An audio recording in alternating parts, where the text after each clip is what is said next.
Hello everyone, आप सभी का एक नए लाइव सेशन में स्वागत है। आज हम बोर्ड द्वारा जारी मॉडल प्रश्न पत्र मॉडल पेपर नंबर फर्स्ट है, जो आपको कंप्लीट हल सहित दिया हुआ है।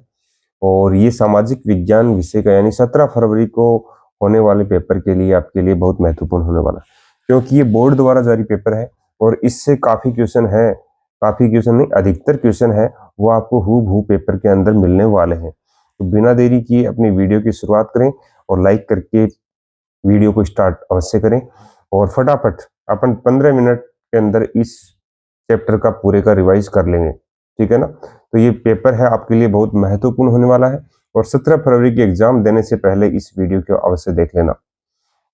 तो बिना स्किप किए और कंप्लीट वीडियो देखोगे आप, फिर 17 तारीख का पेपर है उसमें अच्छे अंक अवश्य प्राप्त करेंगे। देखिए, सबसे पहले खंड ए है, इसके अंदर आपको काफी क्वेश्चन दिए हुए हैं। सबसे पहला है, निम्न में से 1804 ईस्वी में नागरिकता संहिता का संबंध किससे था?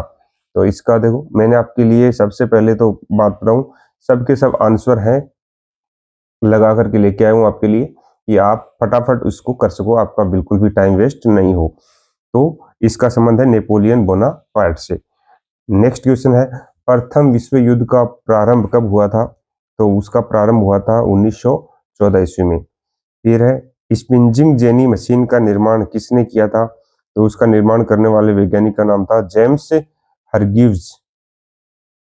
नेक्स्ट है, मुद्रण ईश्वर की दी हुई महानतम देन है, सबसे बड़ा तोहफा है, उपयुक्त कथन किसने कहा है? तो ये कथन कहने वाला था मार्टिन लूथर। मार्टिन लूथर था जिन्होंने ये बात कही थी।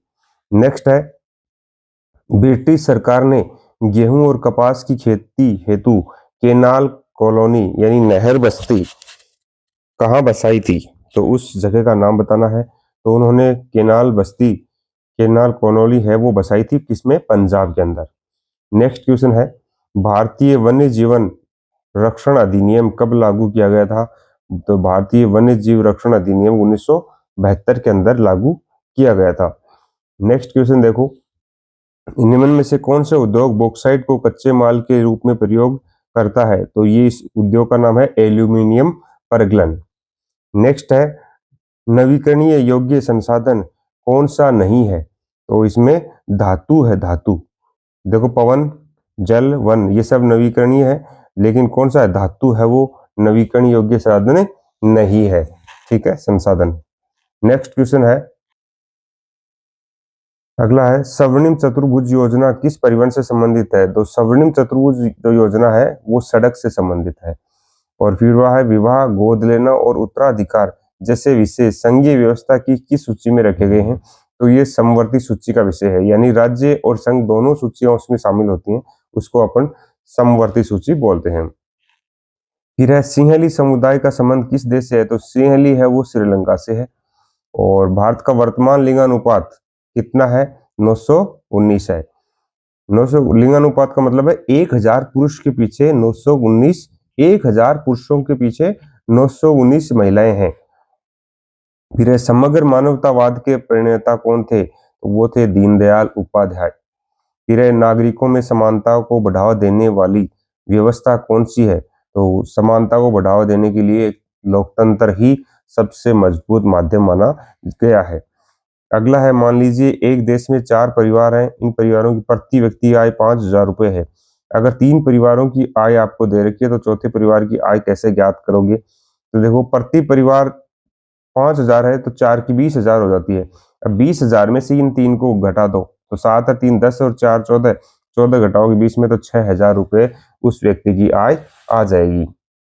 फिर है, प्रोफेसर मोहम्मद यूनुस के संबंध में असत्य कथन है, बांग्लादेश में ग्रामीण बैंक के संस्थापक हैं।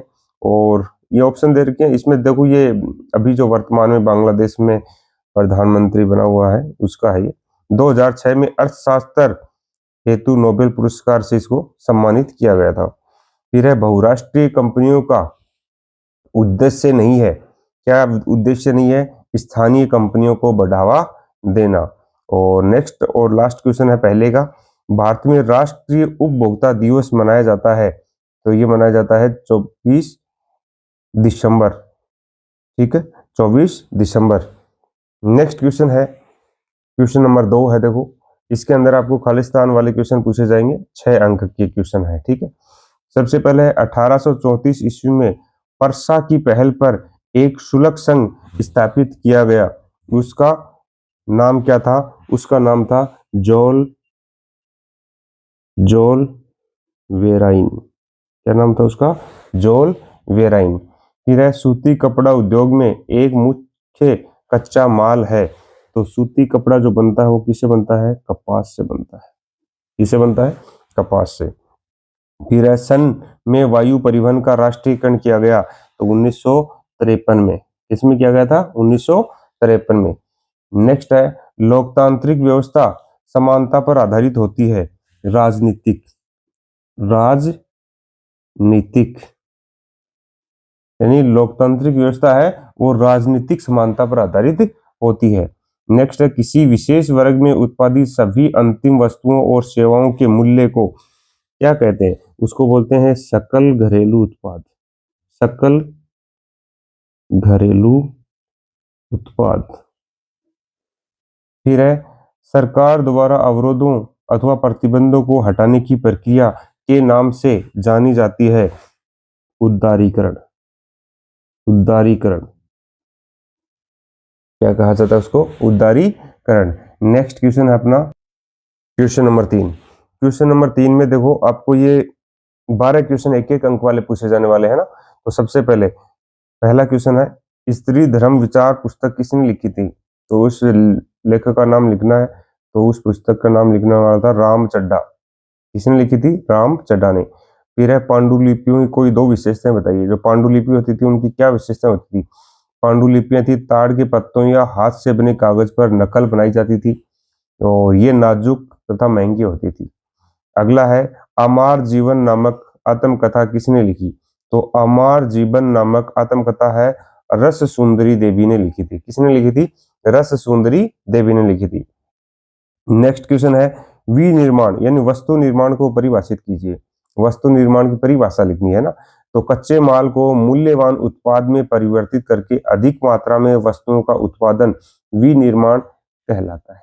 समझ गए? फिर है चिपको आंदोलन किससे संबंधित है? तो चिपको आंदोलन है वो वन संरक्षण से संबंधित है, ठीक है।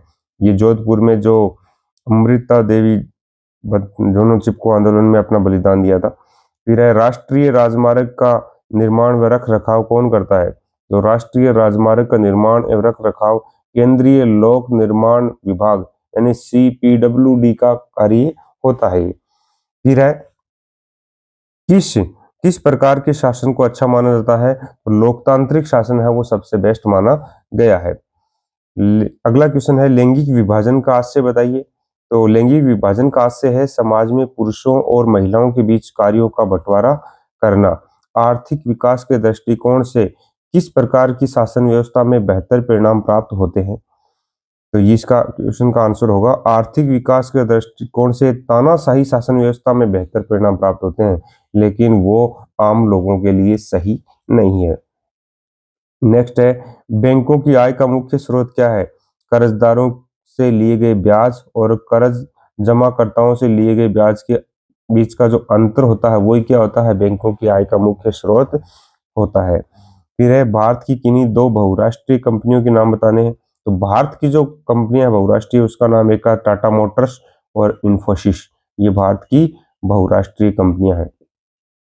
नेक्स्ट है उपभोक्ता संरक्षण अधिनियम 1986 के तहत उपभोक्ताओं को प्रदत्त किन्हीं 2 अधिकारों के नाम लिखना है। तो चयन का अधिकार और सुरक्षा का अधिकार। इस प्रकार से ये 36 नंबर के क्वेश्चन है वो खंड ए में आपके कंप्लीट हो जाते हैं। यानी 50% क्वेश्चन है ना आपको एक एक अंक वाले या एक एक अंक वाले क्वेश्चन पूछे जाने वाले हैं, जिनमें बहुत ही शॉर्ट में आपको आंसर लिखना है। अब खंड बे के अंदर अपन 2 अंक वाले क्वेश्चन करेंगे और देखिए सबसे पहले इसमें लघुतरात्मक क्वेश्चन आते हैं। यूरोप के कुलीन वर्ग और अन्य मध्यम वर्ग में तुलना करनी है। तो इसका आंसर देखो क्या दिया हुआ है। कुलीन वर्ग यूरोपीय महाद्वीप के प्रभुत्ववादी वर्ग थे जो ग्रामीण इलाकों में जमीन जायदाद तथा शहरी क्षेत्रों में हवेलियों के मालिक थे, राजनीतिक कार्य हेतु फ्रेंच भाषा का प्रयोग करते थे, जबकि मध्यम वर्ग का उदय पश्चिमी तथा मध्य यूरोप में औद्योगिक उत्पादन एवं व्यापार में वृद्धि के कारण हुआ। इनका अस्तित्व बाजार के लिए उत्पादन पर टिका था। ये इसका आंसर है। तो देखो 3 लाइन में 3.5 लाइन में इसका आंसर हो गया। 2 अंक का क्वेश्चन है। अच्छा क्वेश्चन है, याद रखना। ठीक है, नेक्स्ट क्वेश्चन। नेक्स्ट है, भारत और ब्रिटेन के मध्य व्यापार के संदर्भ में होम चार्जेस का मूल्यांकन कीजिए। तो इसमें देखो, ब्रिटेन के व्यापार से प्राप्त होने वाले अधिशेष से होम चार्जेस का भुगतान होता था, जिसके अंतर्गत ब्रिटिश अफसरों तथा व्यापारियों द्वारा अपने घर में भेजी गई राशि, भारतीय बाहरी कर्जे पर ब्याज तथा भारत में काम कर चुके ब्रिटिश अधिकारियों की पेंशन शामिल थी। और इस प्रकार भारत का धन निरंतर ब्रिटेन भेजने से ब्रिटिश जो अर्थव्यवस्था थी उसको तो लाभ मिला, लेकिन भारतीय अर्थव्यवस्था को चौपट करने में इन्होंने बहुत ही बड़ा योगदान रहा है। इनका, ब्रिटेन वालों का। फिर है, सतत पोषणीय विकास दर पर एक संक्षिप्त टिप्पणी लिखिए। तो सतत पोषणीय विकास क्या होता है? सतत पोषणीय विकास का अर्थ है कि वर्तमान पीढ़ी बिना पर्यावरण को नुकसान पहुंचाए अपनी आवश्यकताओं की पूर्ति करे, जिससे वर्तमान विकास की प्रक्रिया भविष्य की पीढ़ियों की आवश्यकताओं की अवहेलना न करे। इस हेतु संसाधन नियोजन, संसाधनों का संरक्षण जैसी रणनीति अपनाई जाती है, और इसको क्या बोलते हैं? सतत पोषणीय विकास बोलते हैं। नेक्स्ट है, कर्तन दहन प्रणाली कृषि की व्याख्या कीजिए। तो कर्तन दहन प्रणाली है, कृषि में किसान जमीन के टुकड़े साफ करके उन पर अपने परिवार के भरण पोषण के लिए अनाज व अन्य खाद्य फसलें उगाते हैं। जब मिट्टी की उर्वरा शक्ति समाप्त हो जाती है, यानी उपजाऊपन है वो समाप्त हो जाता है, तो उस भूमि को छोड़कर कृषि के लिए भूमि का दूसरा टुकड़ा साफ करते हैं। और ऐसी जो प्रणाली जो बार बार अपनाई जाती है उसको कर्तन दहन प्रणाली की कहा जाता है। नेक्स्ट क्वेश्चन है, देखो, सांप्रदायिकता। सांप्रदायिकता को दूर करने के उपाय बताने कोई दो। यानी सांप्रदायिकता ना, समाजों में जो तनाव होता है उसको दूर करने के लिए क्या करना चाहिए? शिक्षा तथा जागरूकता के माध्यम से सभी धर्मों के प्रति सम्मान और सह अस्तित्व की भावना का विकास करना चाहिए। सबसे पहले तो शिक्षा दी। फिर है, राजनीतिक दल और नेता धर्म के आधार पर वोट मांगने से बचें तथा धर्मनिरपेक्ष नीतियों को बढ़ावा दें। लेकिन ऐसा होता नहीं है अपने यहाँ लोकतंत्र के अंदर। नेता इसी बात का फायदा उठाते हैं। नेक्स्ट क्वेश्चन है, नेक्स्ट है, सत्ता की साझेदारी के दृष्टिकोण से बेल्जियम मॉडल क्या है? देखो, बेल्जियम मॉडल में सत्ता साझा करने के लिए सभी भाषाई और सांस्कृतिक समुदायों को समान प्रतिनिधित्व दिया गया है, यानी सभी को बराबर हक दिया गया है। केंद्र और राज्य सरकार के बीच शक्तियों का बंटवारा किया गया है। और ब्रुसेल्स, जो बेल्जियम की राजधानी है, में फ्रेंच और डच भाषी लोगों को समान प्रतिनिधित्व मिला, यानी सम्मानीय अधिकार मिला है।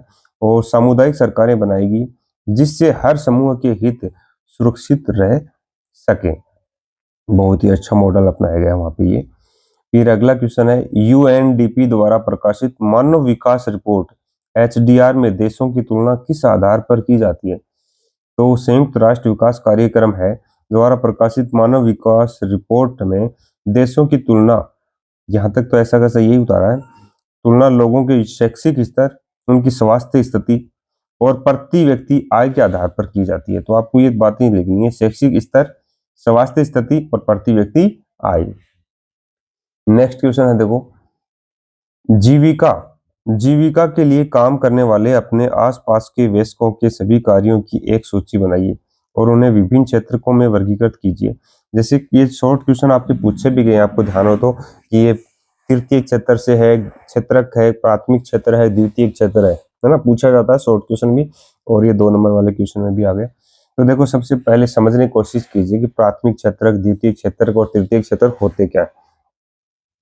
हमारे आसपास वयस्कों तथा जीविका के लिए विभिन्न कार्य किए जाते हैं। इन्हें प्राथमिक, द्वितीयक और तृतीय क्षेत्रकों में निम्न प्रकार से वर्गीकृत किया गया है। प्राथमिक क्षेत्र में कौन सा आते हैं? कृषि कार्य, पशुपालन और मछली पालन, ये आते हैं प्राथमिक क्षेत्र में। द्वितीय क्षेत्र में कौन आते हैं? कुम्हार द्वारा घड़े बनाना, कारखाने में मजदूरी करना, कुटीर उद्योग चलाना, यानी जो भी हाथ से कार्य वाले काम है ना, वो सभी किसमें आते हैं? द्वितीय क्षेत्र में। और तृतीय क्षेत्र है चिकित्सीय परामर्श है, अध्यापन कार्य है, परिवहन संचालन, इसको तृतीय क्षेत्र में शामिल किया गया है। और तृतीय क्षेत्र को सेवा क्षेत्र भी कहा जाता है, आपको ध्यान हो तो, आपने पहले ही क्वेश्चन पढ़ा था। नेक्स्ट है, एक देश के आर्थिक विकास में सार्वजनिक क्षेत्र की भूमिका का विश्लेषण कीजिए। तो एक देश के आर्थिक विकास में सार्वजनिक क्षेत्र का अगर प्रकार महत्वपूर्ण भूमिका निभाता है। इसका आंसर देखिए अगले प्रश्न पे। तो इसमें है देखो, सार्वजनिक क्षेत्र में आता है सड़क, पुल, रेलवे, पतन, बिजली आदि आधारभूत सुविधाओं का विस्तार करता है। और सार्वजनिक क्षेत्र ऐसी कई गतिविधियां करता है जिससे सामाजिक कल्याण हो तथा लोगों का जीवन स्तर ऊंचा उठे, जैसे शिक्षा, स्वास्थ्य सुविधाएं उपलब्ध कराना, सुरक्षित पेयजल उपलब्ध कराना आदि महत्वपूर्ण कार्य है। फिर अगला है, विदेशी व्यापार विभिन्न देशों के बाजारों को जोड़ने या एकीकरण में सहायक होता है। इस कथन को उदाहरण की सहायता से स्पष्ट करना है। ठीक है, तो भारत अफ्रीका से हीरे, जवाहरात तथा कच्चे माल आयात करके यूरोप, अमेरिका आदि देशों को निर्मित माल निर्यात करता है। इसी प्रकार भारत में किसी अन्य देश द्वारा भारतीय उत्पादों की मांग होने पर उनका वहां निर्यात किया जा सकता है। अतः स्पष्ट है कि विदेशी व्यापार विभिन्न देशों के बाजारों को जोड़ने या एकीकरण में सहायक होता है। ये तो हो गए 2 अंक वाले क्वेश्चन। खंड 6 में आएंगे आपके 3 अंक वाले क्वेश्चन। तो देखो, ये 3 अंक वाले क्वेश्चन है, ध्यान रखना भी, परीक्षा में बैठने से पहले इस बात का ध्यान कर लो आप अभी कि खंड 6 के अंदर आपको 3 अंक वाले क्वेश्चन मिलेंगे और अथवा में मिलेगा, यानी ऊपर भी एक क्वेश्चन है, दूसरा नीचे क्वेश्चन है ना, दोनों में से एक करना है आपको, दोनों नहीं करने हैं। अभी भी मैंने पिछले पेपर के अंदर भी काफी बच्चों को देखा था कि वो 13 नंबर लगा के ये कर दिया, जैसे 14 नंबर 15 नंबर लगा कर ये कर रहे हैं, तो ऐसा आपको नहीं करना है, याद रखना इस बात को। पहला है, प्रथम विश्व युद्ध के दौरान भारत का औद्योगिक उत्पादन तेजी से बढ़ा है, कथन की व्याख्या कीजिए। या फिर क्या औद्योगिकरण का मतलब केवल फैक्ट्रियों उद्योगों के विकास तक ही सीमित होता है, इसकी विवेचना करनी। तो दोनों क्वेश्चन आपको देखो 6 से 7 लाइनों में इसका आंसर आ जाता है 3 अंक वालों का। तो देखो, सबसे पहले करना क्या है, पहला क्वेश्चन है, प्रथम विश्व युद्ध के दौरान ब्रिटेन के कारखानों तक युद्ध सामग्री का उत्पादन कर रहे थे, जिससे भारत में मैनचेस्टर के माल का आयात प्रभावित हुआ और परिणाम स्वरूप भारतीय उद्योगों को विशाल देशी बाजार उपलब्ध हुआ। और युद्ध के दौरान भारतीय कारखानों में भी सेना के लिए आवश्यक युद्ध सामग्री जैसे जूट की बोरियां, सैनिकों की वर्दी के कपड़े, जूते इत्यादि वस्तुओं का उत्पादन होने लगा। और इसके लिए भारत में नए कारखाने स्थापित हुए और बड़ी संख्या में मजदूरों को भर्ती किया गया, जिससे औद्योगिक उत्पादन तेजी से बढ़ा। परिणाम स्वरूप स्थानीय उद्योगपतियों ने घरेलू बाजार पर कब्जा कर अपनी स्थिति मजबूत बना ली। अतः स्पष्ट है कि प्रथम विश्व युद्ध के दौरान भारत का औद्योगिक उत्पादन है वो तेजी से बढ़ा।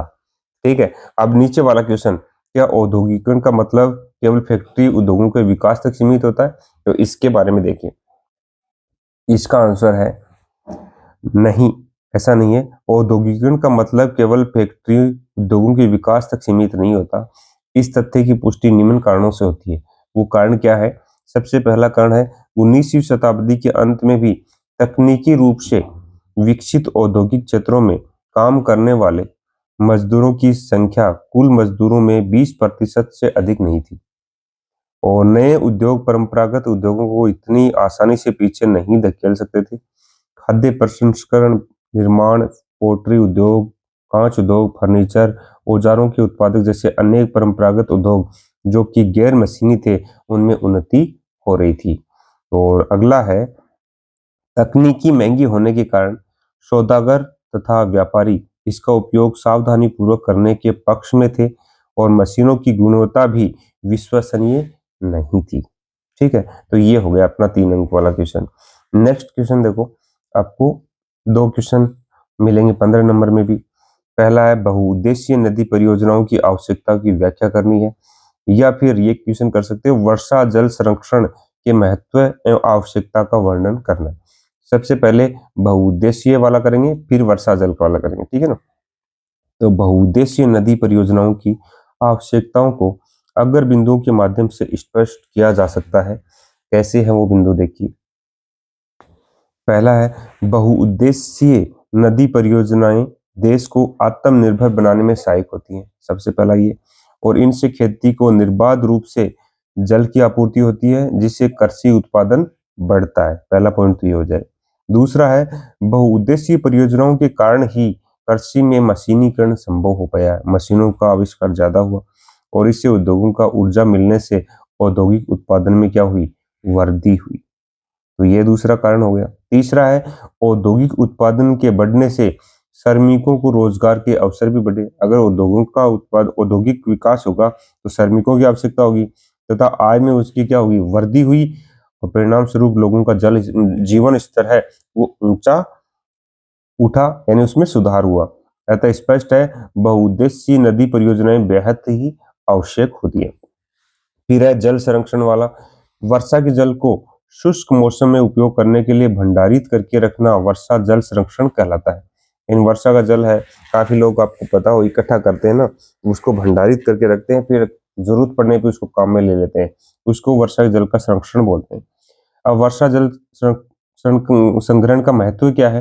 ये वर्षा जल संग्रहण जल संकट को दूर करने में, क्योंकि अगर आपके पास इकट्ठा जल है तो उसको अपन अपने आवश्यकता अनुसार काम ले सकते हैं। इससे लिए जल का संकट क्या दूर हो जाएगा, भूजल स्तर बढ़ेगा और भविष्य के लिए जल संग्रहण का प्रभावी उपाय है ये। फिर है, वर्षा जल संग्रहण की आवश्यकता क्यों है। इससे नदियों में आने वाली बाढ़ पर नियंत्रण होता है, क्योंकि जो पानी हो बह करके नदियों में जाके नहीं मिलेगा तो नदियां हो नियंत्रित रूप से बहेंगी और शुष्क मौसम में जल की आपूर्ति की जा सकती है।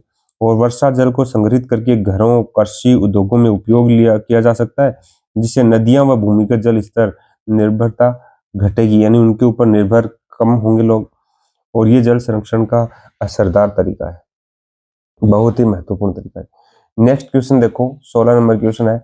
इसके अंदर आपको 73वें संविधान संशोधन के पश्चात पंचायती राज व्यवस्था को किस प्रकार प्रभावी बनाया गया, इसकी विवेचना करनी है, या फिर गठबंधन सरकारों के दौर में केंद्र राज्यों के संबंधों के महत्व पर टिप्पणी लिखनी है। तो सबसे पहले 73वें संविधान संशोधन के बारे में जानते हैं। 73वां संविधान संशोधन 1992 के पश्चात पंचायती राज व्यवस्थाओं को और प्रभावी बनाने के लिए निम्न प्रावधान किए गए। वो प्रावधान क्या है देखिए। पहला प्रावधान था, स्थानीय स्वशासी निकायों के चुनाव 5 वर्ष में नियमित रूप से कराना संवैधानिक बाध्यता है, पहला पॉइंट। और इसमें यह भी है कि स्थानीय निकायों के सदस्य तथा पदाधिकारियों के पदों में अनुसूचित जनजाति, जाति, पिछड़ी जाति हेतु आरक्षण प्रदान किया गया। यानी इन आरक्षण के आधार पर नियमित किया गया कि इतनी सीटों पर है ये समुदाय, ये जाति विशेष के लोग हैं वो चुनाव लड़ सकते हैं। और साथ में महिलाओं के लिए भी 1/3 पद है वो आरक्षित किए गए। दूसरा पॉइंट है, प्रत्येक राज्य में पंचायत और नगर पालिका के चुनाव कराने के लिए राज्य चुनाव आयोग नामक स्वतंत्र संस्था के गठन का प्रावधान किया गया कि प्रत्येक राज्य में क्या होगा, एक राज्य चुनाव आयोग होगा जो चुनावों की जिम्मेदारी लेगा। फिर है तीसरा पॉइंट, राज्य सरकारों को अपने राजस्व तथा अधिकारों का कुछ हिस्सा स्थानीय स्वशासी निकायों को देने का प्रावधान भी किया गया। नेक्स्ट है, गठबंधन सरकारों के दौर में केंद्र और राज्यों के संबंध कैसे होते थे, वो भी आपको जानना जरूरी है।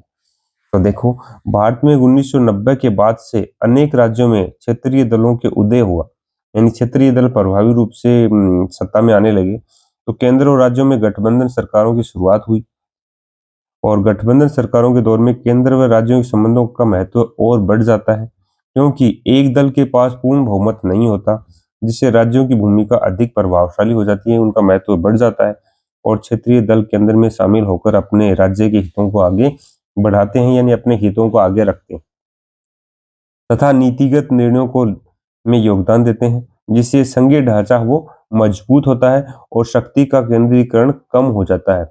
यानी सत्ता का वो शक्ति जो केंद्रीकरण है वो एक पार्टी विशेष तक सीमित नहीं रहती है। तो फिर सहयोग और सहमति से शासन चलाने पर जोर दिया जाता है, ये होता है गठबंधन की सरकारों का महत्व है। नेक्स्ट क्वेश्चन है, 17 नंबर क्वेश्चन है, साख ग्रामीण क्षेत्रों के छोटे किसानों के लिए अवसर भी है और जोखिम भी है।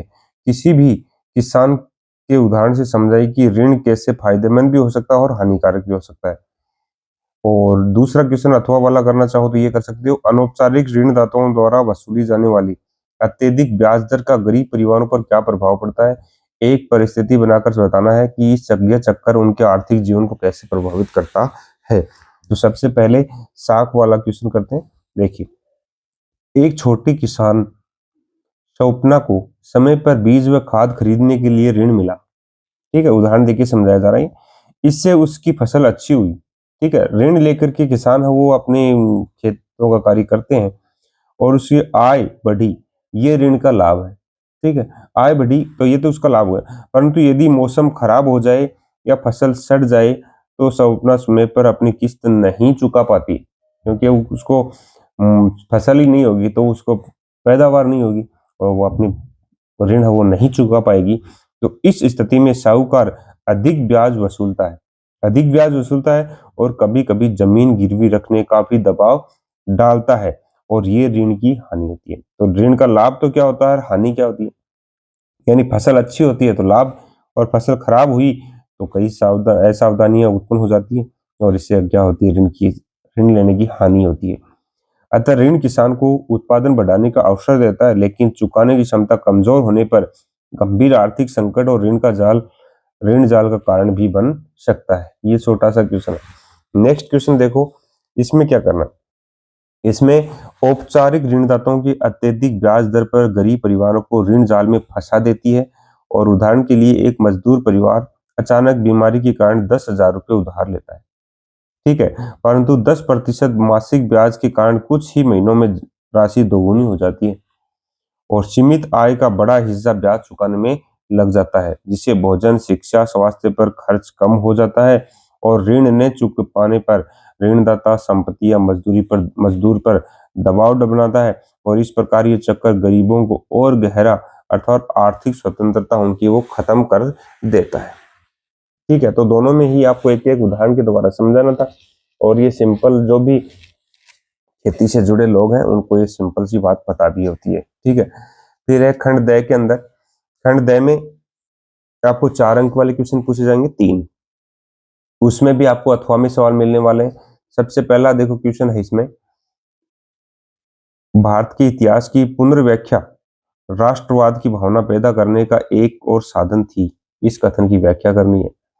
ठीक है, और अथवा वाला करना चाहो तो भारत में राष्ट्रवाद के विकास के कारणों पर विस्तार से वर्णन करना है। तो सबसे पहले ऊपर इसकी करते हैं व्याख्या, राष्ट्रवाद की भावना वाला। इसमें क्या है, इतिहास की पुनर्व्याख्या और राष्ट्रवाद। भारत में इतिहास की पुनर्व्याख्या की भी राष्ट्रवाद की भावना पैदा करने का एक महत्वपूर्ण साधन थी। 19वीं सदी के अंत तक आते आते बहुत सारे भारतीय ये महसूस करने लगे थे कि राष्ट्र के प्रति गर्व का भाव जगाने के लिए भारतीय इतिहास को अलग ढंग से पढ़ाना चाहिए। और अंग्रेजों की नजर में भारतीय पिछड़े हुए हैं और आदिम लोग थे जो अपना शासन खुद नहीं संभाल सकते। इसके जवाब में भारत के लोगों ने अपनी महान उपलब्धियों की खोज में इतिहास की पुनर्व्याख्या करना प्रारंभ किया और उन्होंने इस गौरवमयी प्राचीन युग के बारे में लिखना शुरू कर दिया, जब कला और वास्तुशिल्प, विज्ञान और गणित, धर्म और संस्कृति, कानून और दर्शन, हस्तकला और व्यापार फल फूल रहे थे। उनका कहना था कि इस महान युग के बाद पतन का समय आया और भारत को गुलाम बना लिया गया। और इस राष्ट्रवादी इतिहास के पाठकों को अतीत में भारत की महानता व उपलब्धियों पर गर्व करने और ब्रिटिश शासन के तहत दुर्दशा से मुक्ति के लिए संघर्ष का मार्ग अपनाने का आह्वान किया था। ठीक है, ये 4 अंक वाला क्वेश्चन है। नेक्स्ट इसके अथवा वाला क्वेश्चन है, वो देखिए क्या है। इसके अथवा में भारत के राष्ट्रवाद के प्रमुख का भारत में औपनिवेशिक शासकों के विरुद्ध संघर्ष के दौरान लोग आपसी एकता को पहचानने लगे थे और उत्पीड़न और दमन के साझा भाव से विभिन्न समूहों को एक दूसरे से बांध लिया गया। तो इससे महसूस किया गया कि औपनिवेशिक शासन को समाप्त किए बिना उनके कष्टों का अंत नहीं होगा। और इस प्रकार से राष्ट्रवाद की भावना को उपनिवेश विरोधी आंदोलन ने जोड़ दिया। इसलिए ये भावना और तीव्र हुई कि उपनिवेशों का अंत तो करना ही होगा। फिर प्रथम विश्व युद्ध के कारण रक्षा व्यंग्य में अत्यधिक वृद्धि हुई और जिसकी पूर्ति के लिए कर्ज लिए गए और करों में वृद्धि की गई। युद्ध के दौरान रोजमर्रा की वस्तुओं की कीमतें लगभग दोगुना हो चुकी थी, जिस कारण लोगों का जीवन निर्वाह करना कठिन हो गया और भारतीय नवयुवकों को सेना में जबरदस्ती भर्ती किया गया। इन सब परिस्थितियों से भारतीयों में घोर असंतोष हुआ और उसने भी क्या किया, राष्ट्रवाद की भावना को बढ़ावा दिया। तो ब्रिटिश जो शासन कर रहे थे अपने ऊपर, उसमें राष्ट्रवाद की भावना बढ़ाने के जो कौन कौन से प्रयत्न किए गए, तो ये तो एक प्रथम विश्व युद्ध वाला हो गया, एक औपनिवेशिक वाला हो गया, और तीसरा है भारतीयों को आशा थी कि प्रथम विश्व युद्ध की समाप्ति के पश्चात उनके कष्टों और कठिनाइयों का अंत हो जाएगा, परंतु उनकी आकांक्षाएं पूरी नहीं हुई और इस कारण भी भारतीयों में घोर असंतोष व्याप्त हुआ और इसमें भारतीय राष्ट्रीय भावना की विकास में और भी योगदान हुआ। फिर ये पॉइंट हुआ, फिर रोलेक्ट एक्ट के द्वारा ब्रिटिश सरकार को राजनीतिक गतिविधियों का दमन करने तथा राजनीतिक कैदियों को 2 वर्ष तक बिना मुकदमा चलाए जेल में बंद रखने का अधिकार मिल गया और इससे भारतीयों ने इस एक्ट का विरोध करने का निश्चय किया। परिणाम स्वरूप भारतीयों में इसमें भी राष्ट्रीय जागृति की भावना जगी, तो वो रोलेक्ट एक्ट के कारण भी हुई थी। और लास्ट पॉइंट था वो है गांधी जी द्वारा चलाया गया असहयोग, सविनय अवज्ञा और भारत छोड़ो जैसे आंदोलन ने भारतीय जनता में राष्ट्रवाद की भावना के विकास में और महत्वपूर्ण योगदान दिया। फिर आता है क्वेश्चन नंबर 19। इसमें क्या है, इसमें है राजनीतिक दलों के प्रमुख कार्यों की विवेचना करनी है। आप या फिर ये क्वेश्चन कर सकते हो आप, राजनीतिक दल अपना कार्य बेहतर ढंग से करें, आपके अनुसार इसके लिए क्या क्या उपाय किए जा सकते हैं। तो पहले तो राजनीतिक दलों के क्या कार्य हैं वो देखना। पहला कार्य है, राजनीतिक दलों का मुख्य कार्य चुनाव लड़ना है। चुनाव राजनीतिक दलों द्वारा खड़े किए गए उम्मीदवारों के बीच लड़ा जाता है। दूसरा है, राजनीतिक दल अलग अलग नीतियों और कार्यक्रमों को मतदाताओं के सामने रखते हैं, अपना मैनिफेस्टो रखते हैं।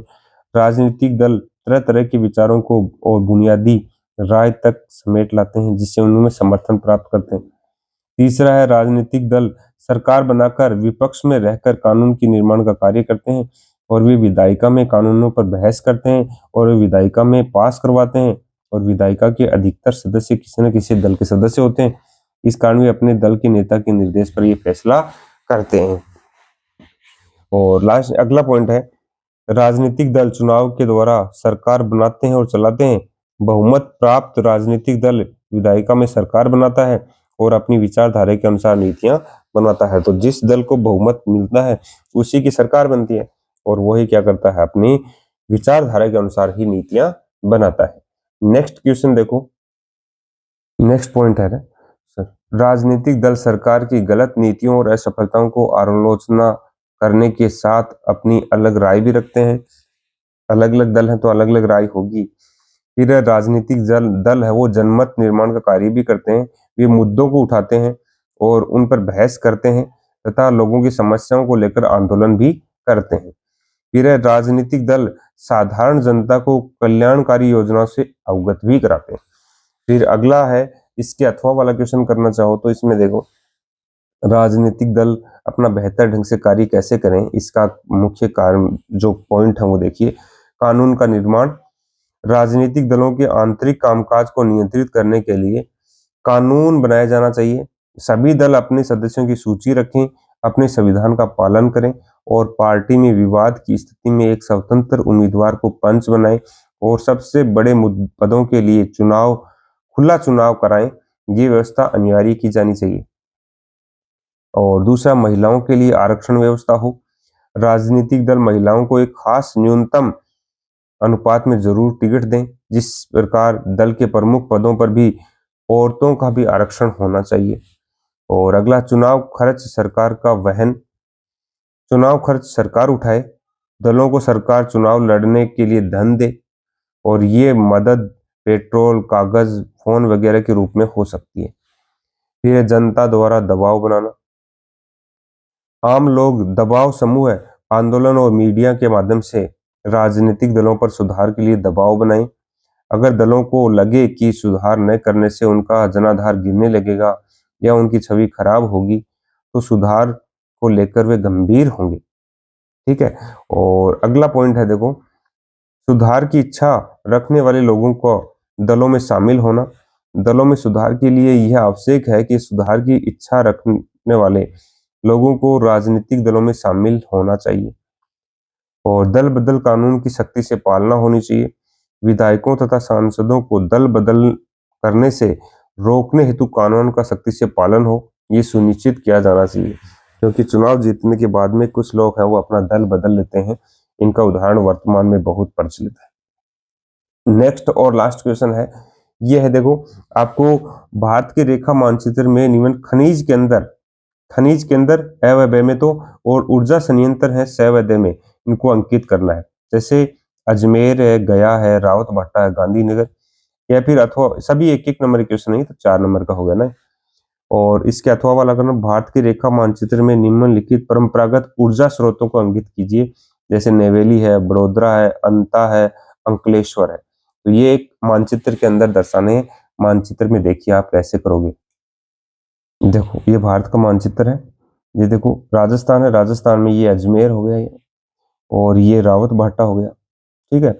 ये बिहार के अंदर गया हो गया, और ये यहाँ पे देखो गांधीनगर, गुजरात के अंदर गांधीनगर हो गया। ये 4 दर्शाने, राजस्थान में आ गया, गुजरात में आ गया, ये भी राजस्थान में आ गया, और ये बिहार में आ गया, ठीक है। तो जहां बिहार दिख रहा है उस बिहार में ये तीर का निशान लगा करके इसको दर्शा दिया। और अथवा वाला करना चाहो तो देखो इसमें क्या करना है आपको, जैसे ये गुजरात है, गुजरात के अंदर बड़ोदरा भी है और अंकलेश्वर भी है, ये दोनों गुजरात में है। तो देखो ये कहाँ पे, बड़ोदरा और अंकलेश्वर, थोड़ा सा ध्यान रखना, तीर का निशान लगा करके इस पॉइंट को दर्शाना है। अंता, अंता ये 12 में है, 12 राजस्थान के अंदर है, ठीक है ना। ये राजस्थान, राजस्थान में यहाँ पे 12 है, 12 में ही अंता आता है। और फिर है नेवेली, ये नेवेली आ जाएगा नीचे, ठीक है, नेवेली आ जाएगा। इस राज्य का तो मेरे को ध्यान नहीं है कौन से राज्य में आता है, ठीक है। और इस प्रकार से अपना ये पहला पेपर है वो कंप्लीट हो जाता है। तो मिलते हैं नेक्स्ट किसी अच्छी वीडियो के साथ, तब तक के लिए धन्यवाद। जय हिंद, जय भारत।